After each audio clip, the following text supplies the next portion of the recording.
सुबेदरो report ज़हूर हुसैन जामा बेदरो लागोट कमाल लाशारी जी प्रवासी मौजूर रजब वल्द मरहूम गुल हसन लाशारी मीडिया वारनि अॻियां एहतजाज कंदे चयो त असांजी पीउ 1999 ईस्वी में फौत थी वियो आहे। असां ॿ भाउर आहियूं। मुंहिंजो भाउ मोहम्मद नवाज़ लाशारी गुज़िरियल 15-16 सालनि खां अलॻि आहे, जंहिंसां मुंहिंजो कंहिं बि क़िस्म जो वास्तो न आहे। शाहाणी बिरादरी ऐं मेमण बिरादरी जा माण्हू मूं मिसकिन सां ज़ुल्म करे रहिया आहिनि, जेके हथियार खणी अचनि था ऐं मूं ते तशदुद कनि था। भाउ ॾे पैसा आहिनि उहे ॾे, जॾहिं त मां न उन्हनि पैसनि जो ज़िम्मेवार आहियां न वरी मूंखे कंहिं क़िस्म जी ख़बर आहे। जॾहिं त भाउ बि अलॻि आहे।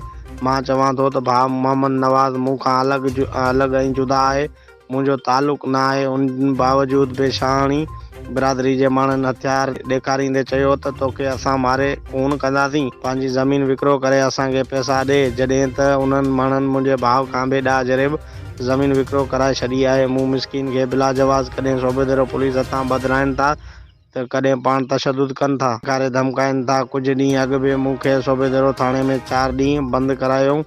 मां माज़ूर मिसकिन पुलिस खे 10,000 रिश्वत ॾेई पंहिंजी जान छॾाई। मां IG Sindh, DIG Sukkur, SSP Khairpur खे अपील थो करियां त मूं सां थींदड़ ज़ुल्म जो नोटिस वठी तहफ़ुज़ ऐं इंसाफ़ फ़राहम कयो वञे।